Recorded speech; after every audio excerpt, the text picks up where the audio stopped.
The massive screen flickered in the Galactic Council's grand chamber, displaying a simple message that made the assembled aliens gasp. Earth's acceptance of the challenge had arrived, and with it, 3 names that would soon shake the foundations of their military doctrine. Tom Rivers stood at attention before the Council's viewing platform, his military training evident in every controlled movement. Next to him, Jack Smith and Mike Wilson maintained the same rigid posture, their faces showing no emotion despite the circus of alien observers pointing and whispering about them. "These are your champions," the Council leader's translator conveyed his disbelief. His long, silvery limbs gestured at the 3 humans. "We expected more from a Class 13 world." Tom remained silent, letting them underestimate him and his teammates. After 20 years in Earth's Special Forces, he knew the value of being underestimated. The aliens around them came in all shapes and sizes, some with multiple limbs, others floating in anti-gravity pods, and a few that seemed to be made of living crystal. "The humans are so small," commented a massive, cat-like creature from the Arcturian delegation. His name was First Strike, and his species prided themselves on being the galaxy's premier warriors. "Are you sure they can handle even the basic trials?" The Council leader raised an appendage for silence. The challenge parameters were clear. Any species could send representatives, even if they come from a... He paused, checking his data screen. A death world. The term made several delegates shift uncomfortably. Death worlds were planets so hostile that most spacefaring races couldn't survive there for more than a few hours. Earth, with its high gravity, extreme temperature variations, and aggressive biosphere, had earned the highest classification, Class 13. "We accept all participants," the Council leader continued, "though we recommend the humans withdraw before the trials begin. It would be unfortunate if they were harmed." Tom finally spoke, his voice calm and measured. "With respect, we'll stay. Earth has faced worse than training exercises." First Strike's fur bristled at the implied challenge. "Training exercises? The galactic military trials are the most grueling tests in known space. Warriors train their entire lives to participate." "Sounds fun," Mike said, breaking protocol with a slight grin. The translator struggled to convey his sarcasm, but the tone was clear enough. The Council chamber erupted in murmurs and exclamations. Jack maintained his stoic expression, but Tom could see the amusement in his eyes. They had reviewed the trial parameters before accepting the challenge. What the Council considered extreme conditions were just another Tuesday on Earth. "Very well," the Council leader declared, his tone suggesting he was washing his hands of responsibility. "The trials begin tomorrow. The first phase will test environmental adaptability. We recommend you review the medical waiver forms carefully." As the chamber emptied, First Strike approached the human team. His massive form towered over them, claws barely sheathed. "I look forward to showing you why the Arcturians are the galaxy's elite warriors. Perhaps you'll learn something before you're forced to quit." Tom met the alien's gaze steadily. "We look forward to learning from everyone here." The diplomatic response seemed to irritate First Strike more than any challenge would have. Later, in their assigned quarters, Mike finally let out the laugh he'd been holding in.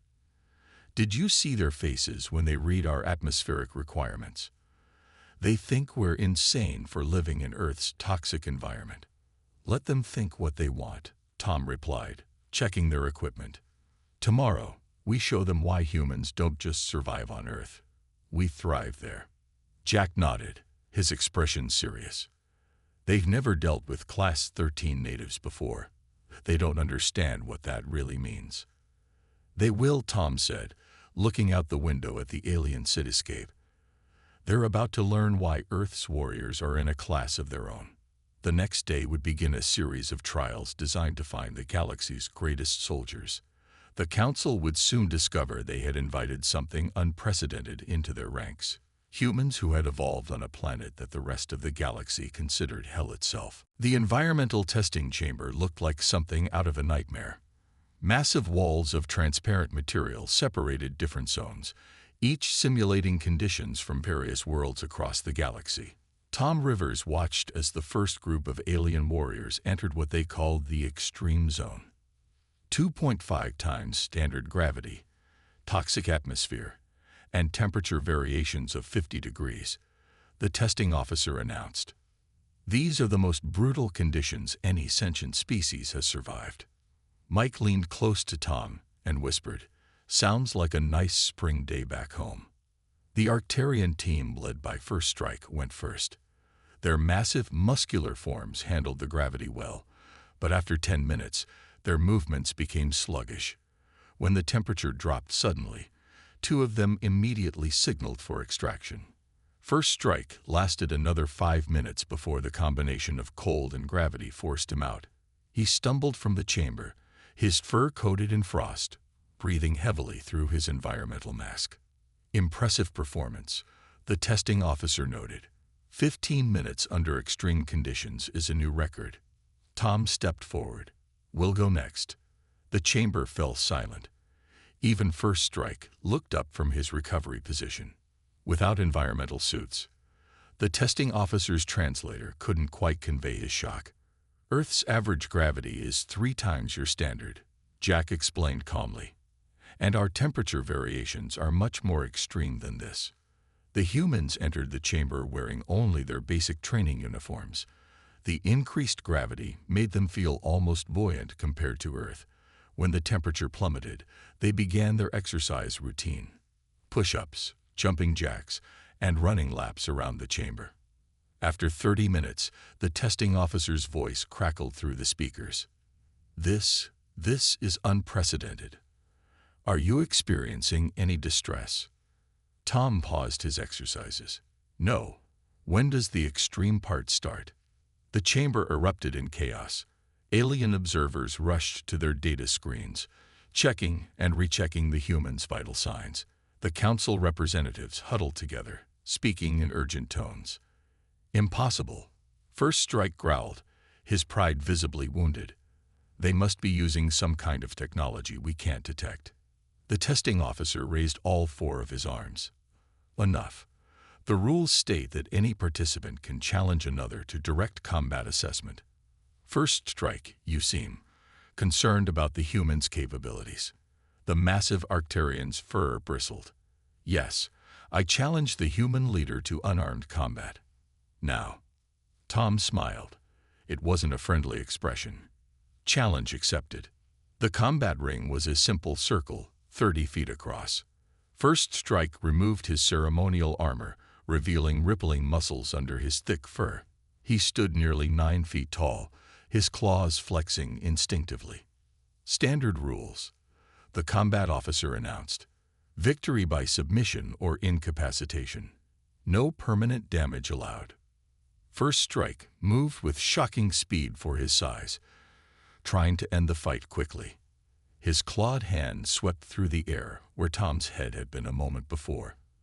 But Tom wasn't there anymore. 20 years of fighting in Earth's gravity had made Tom faster than should have been possible. He ducked under the strike and stepped inside First Strike's reach, where the alien's superior size worked against him. The fight lasted exactly 2 minutes, every time First Strike attacked. Tom wasn't where the blow landed. The human moved like water, always just out of reach, never where he was expected to be. When First Strike began to tire, Tom struck. A series of precise hits to joints and pressure points, learned from decades of Earth's martial arts, and the massive alien crashed to the ground. Tom had him in a submission hold before anyone could react. "Do you yield?" Tom asked quietly. First Strike tried to move, found he couldn't, and did something that shocked everyone present. He laughed. "I yield, human, and I begin to understand why your world is called Class 13. As Tom helped First Strike up, the council members watched in silence. One of them could be heard whispering, "If this is what they're capable of in simple physical trials, what happens when we begin the real combat assessments?" The answer would come soon enough, and it would change the galaxy's understanding of humanity forever. Begin combined arms exercise, the combat controller announced.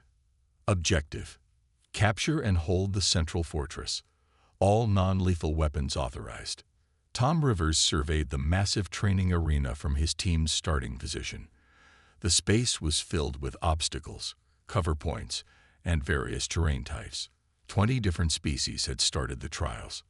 Now, only 8 teams remained. "They're doing something interesting with the gravity generators," Mike reported, checking his sensors. "Different zones have different gravity levels." Jack nodded.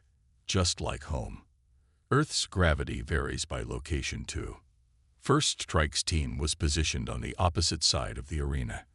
After their initial fight, the Arcturian leader had developed a grudging respect for the humans. The same couldn't be said for all the remaining teams. "The primitive species won't last an hour," sneered the leader of the Crystal Collective, his crystalline body gleaming under the artificial lights. "They don't even have personal shield generators." The starting signal flashed. Immediately, the arena erupted in chaos. Energy weapons fired, shield generators hummed, and anti-gravity units whirred as the alien teams launched their attacks. Tom's team didn't move. "Confused little mammals," the Crystal leader broadcast on the open channel. "Have you forgotten how to fight?" Jack was drawing in the dirt with a stick.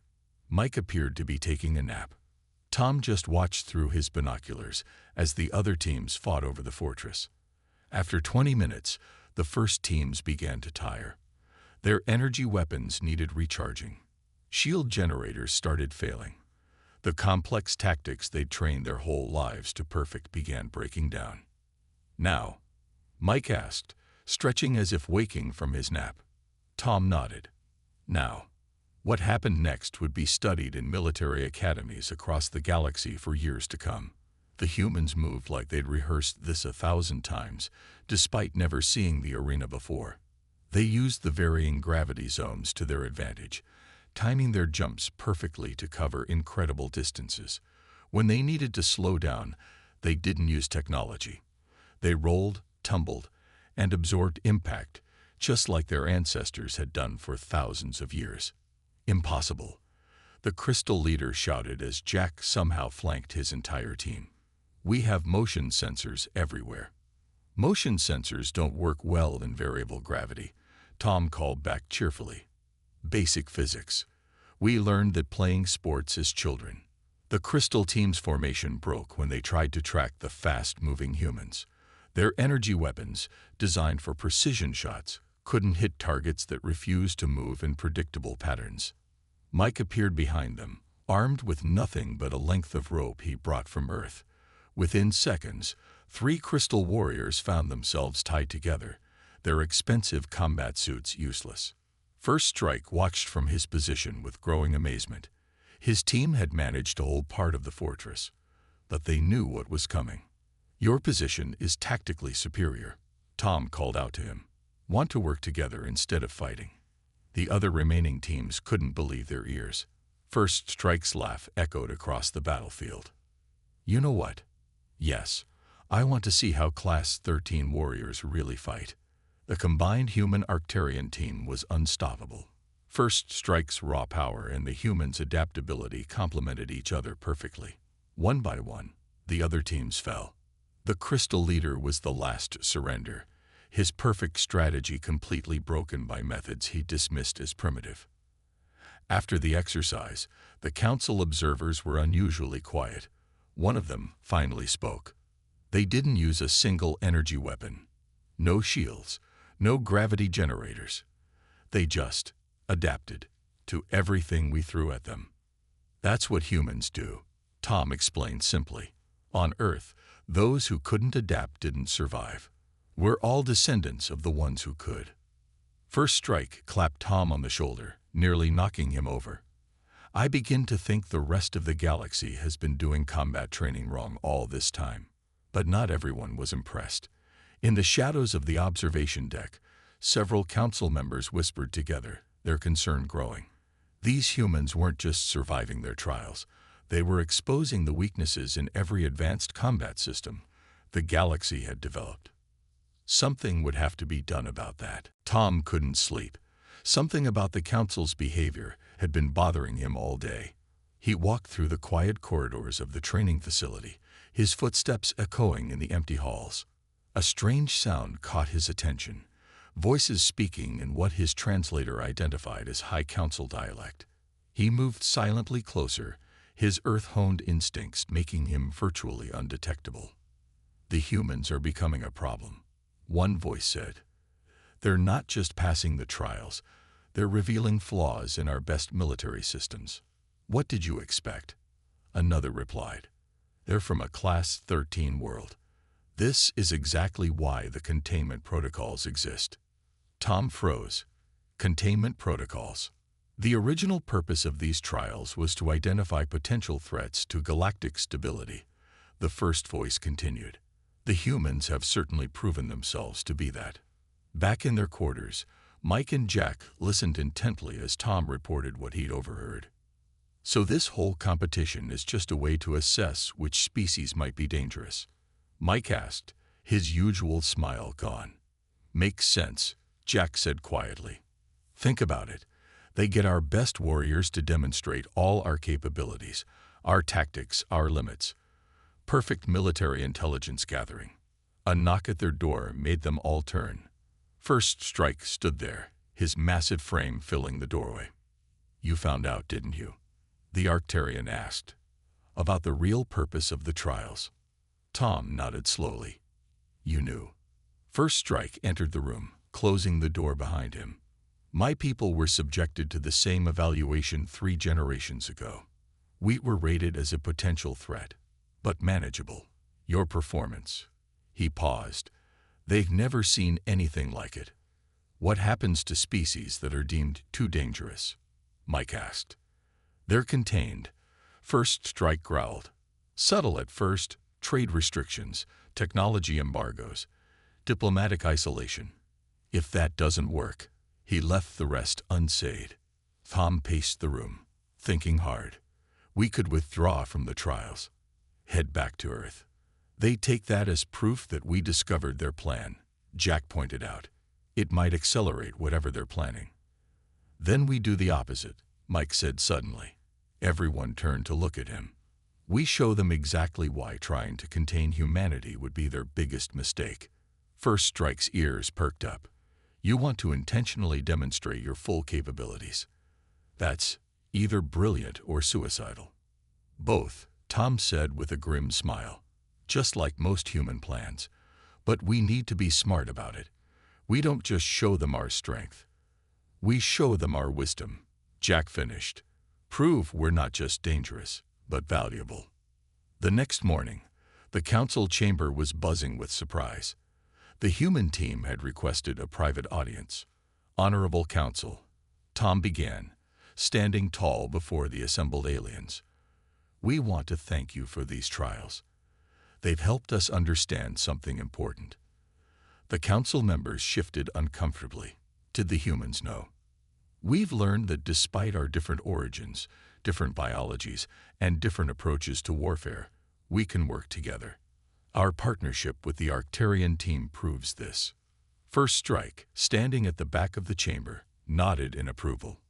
"We propose expanding the trials," Tom continued. "Not just testing combat capabilities, but joint operations. Let us show you how Earth tactics can complement your advanced technology." The council leaders' multiple eyes blinked in confusion. This was not how dangerous species usually behaved. "You want to share your military knowledge?" he asked carefully. "Of course," Tom replied with a carefully measured smile. "After all, isn't the purpose of these trials to identify the species that could most affect galactic stability? Well, we'd rather do that as friends than as potential enemies." The silence in the chamber was deafening.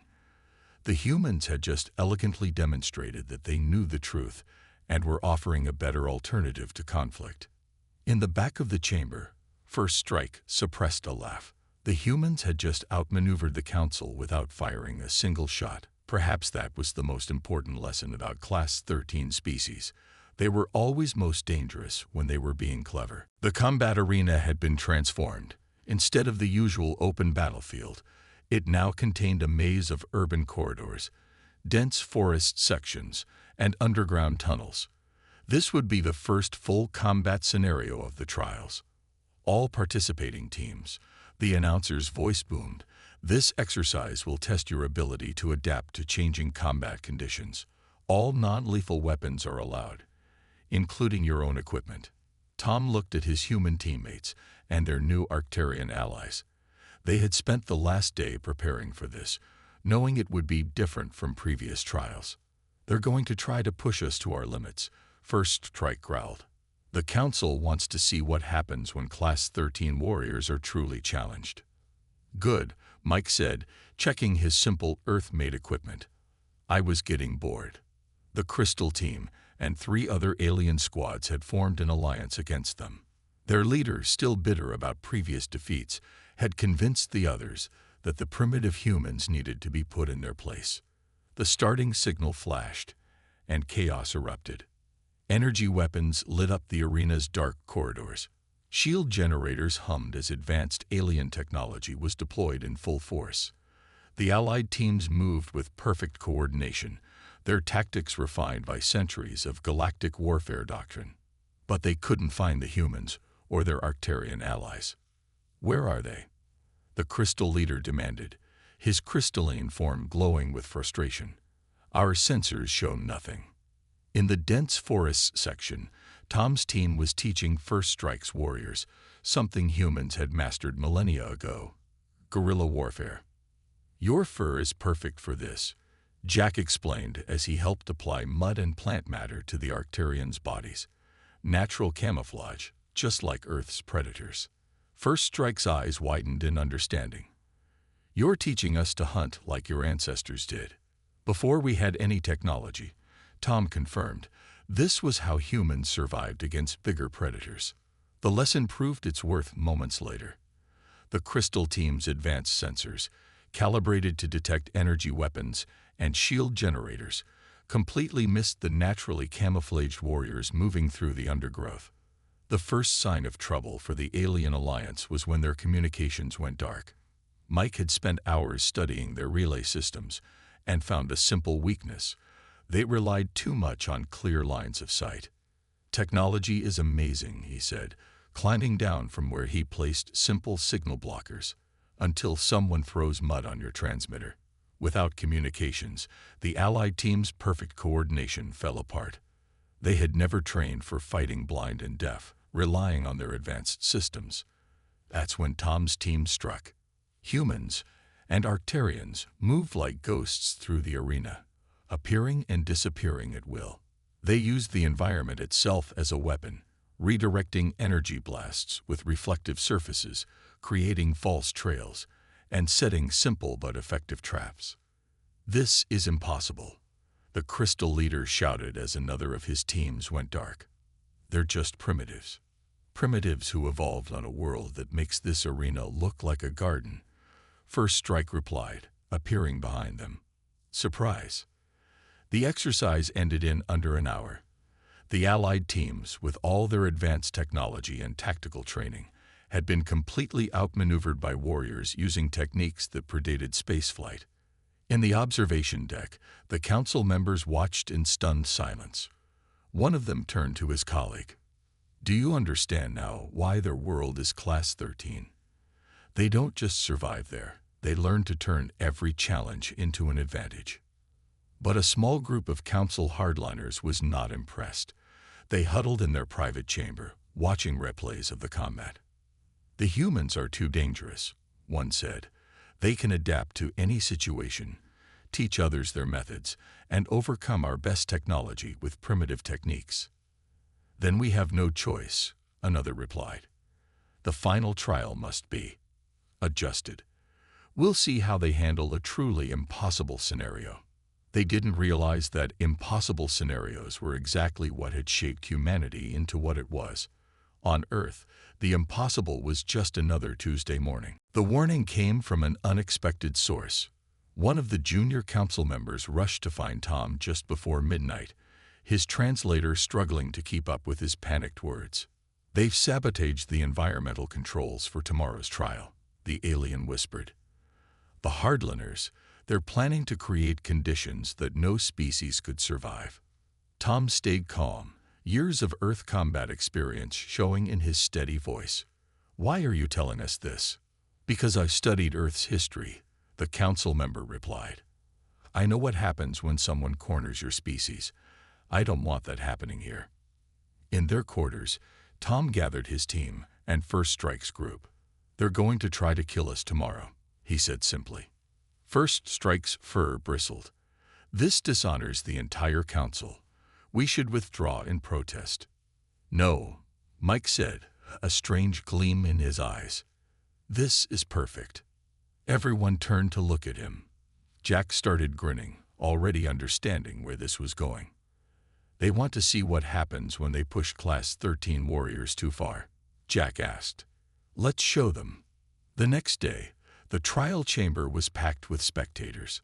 The Hardliners watched with hidden satisfaction as Tom's team entered the arena. The Crystal team had also mysteriously been cleared to participate again, despite their earlier elimination. The chamber doors sealed. The environment began to change. The gravity increased beyond even Earth normal. The atmosphere turned toxic. Temperature swung between extreme heat and cold. It was, as the junior council member had warned, a killing field. But something was wrong. The humans weren't dying. They weren't even struggling. "Interesting setup." Tom's voice came through the comm system, sounding almost bored. "About 4 times Earth gravity. Nice touch with the acid rain, by the way. Reminds me of training in the Australian outback." The Hardliners stared in shock. This was impossible. Their sensors had to be wrong. That's when the Crystal team made their move, launching a surprise attack with weapons that definitely weren't approved for the trials. Real weapons. Lethal ones. And that's when everyone learned why Earth was classified as Class 13. The humans moved like demons. The increased gravity, meant to cripple them, only made them fight harder. The toxic atmosphere, designed to incapacitate, triggered survival instincts honed by millennia of evolution on a death world. "You know what's funny?" Mike's voice was eerily calm as he disarmed 3 crystal warriors in seconds. "On Earth, this would just be a bad weather day." Jack appeared from the artificial fog, moving with impossible speed. "The acid rain is a bit weak, though. Not like the stuff back home." The Crystal team's formation broke. They hadn't expected this. They were supposed to be eliminating a weakened enemy, not facing the full fury of unleashed human combat capability. First Strike and his team, watching from the observation deck, saw something that would become legendary in their warrior culture. Humans fighting at their full potential. No holds barred. No limitations. "By the stars," First Strike whispered. They'd been holding back this entire time. The battle ended in minutes. The Crystal team lay defeated, their illegal weapons confiscated. Not a single human showed signs of fatigue. Tom approached the nearest camera. "Interesting trial design," he said calmly. "Next time you want to test our limits, just ask. No need for all this drama." The Hardliners' plot had backfired spectacularly. Instead of exposing human weakness, they had revealed just how terrifying Earth's warriors could be when pushed too far. The junior council member who had warned them smiled. His research had been correct. The most dangerous thing in the galaxy wasn't the human strength or their adaptability. It was the fact that even after all this, they were still showing restraint. In the observation deck, First Strike turned to his team. "Remember this day," he said. "This is why you never, ever corner a species that evolved on a Class 13 world." The final trial was approaching. But now everyone knew one absolute truth. It wouldn't be the humans who needed to prove themselves. It would be the galaxy proving it was ready for them. The final trial was announced with great ceremony. The entire Galactic Council gathered to witness what they called the ultimate test, defending against a full-scale planetary invasion. Each team will take turns defending a simulated colony, the council leader explained. The attacking force will use every tactic and technology available in the galaxy. The defense has only basic resources and local terrain. Tom looked at his team, then at First Strike and his warriors. After the events of the previous trial, the Council had officially approved their combined team status.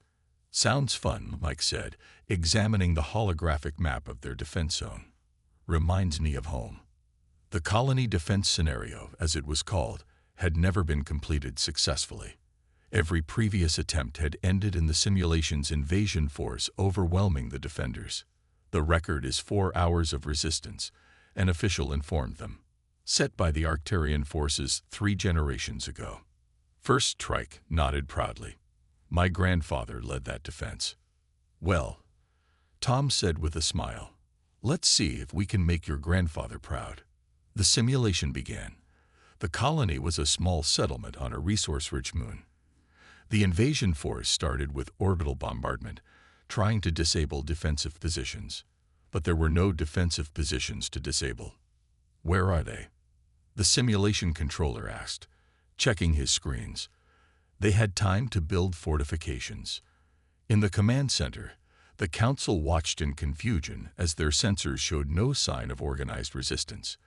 The invasion forces landed unopposed. That's when Earth's warriors showed the galaxy how their ancestors had survived countless extinction-level events. The ground itself seemed to come alive. Humans and Arcturians erupted from hidden burrows, using the lunar dust for concealment. They had spent their preparation time studying the moon's composition, not building obvious defenses. Classic Earth tactic, Jack explained over the comm, as another invasion vehicle fell into a camouflaged pit. Ask any Earth animal. The best defense isn't a wall. It's making the enemy not see you until it's too late. The invasion force's advanced weapons proved useless against an enemy that fought like the primitive creatures that had once hunted humans' ancestors.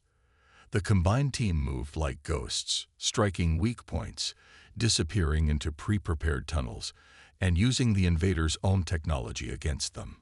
Remarkable, the Council leader muttered. They're treating a space-age invasion force the same way their species once dealt with larger predators. Hour after hour passed. The previous record fell, then double the record. The invasion force, despite using increasingly desperate tactics, couldn't secure their objective. At the 12-hour mark, the simulation controllers were forced to admit something unprecedented. The invasion had failed completely. The combined human-Arcturian defense had not just survived, they had effectively destroyed the attacking force's ability to continue fighting. How? The Crystal Leader demanded from the observation deck. They had minimal technology, no advanced weapons. Because, First Strike replied proudly, they didn't fight the way you expected. Humans taught us to think like our ancestors, when survival meant being smarter, not just having better weapons. The Council chamber erupted in debate. The hardliners who had opposed human participation were silenced by the overwhelming evidence. Earth's warriors weren't just powerful, they were teachers. They had taken another species and shown them how to be more effective by returning to their roots. Tom stood before the Council one last time. We didn't come here to prove humans are the best warriors, he said simply. We came to show that every species has strengths, if they remember their origins. Technology is amazing, but it should enhance natural abilities, not replace them. The Council's final verdict was unanimous. Earth would not be contained. It would be invited to join the Galactic Defense Council. The humans had proven that the most valuable weapon wasn't advanced technology or overwhelming force. It was the wisdom learned from surviving on a world that had tried to kill them for millions of years. As the human team prepared to return home, First Strike approached Tom with a formal document. The Arcturian High Command has requested that Earth send trainers to our world, he said. It seems the galaxy wants to learn the ways of the Class 13 warriors. Tom smiled. Tell them we'd be honored. After all, the best way to make the galaxy safer isn't to contain strong species. It's to help everyone become stronger together. The Class 13 trials had changed the galaxy forever, proving that sometimes the most primitive methods were the most effective. and that true strength came not from technology, but from the will to survive against all odds.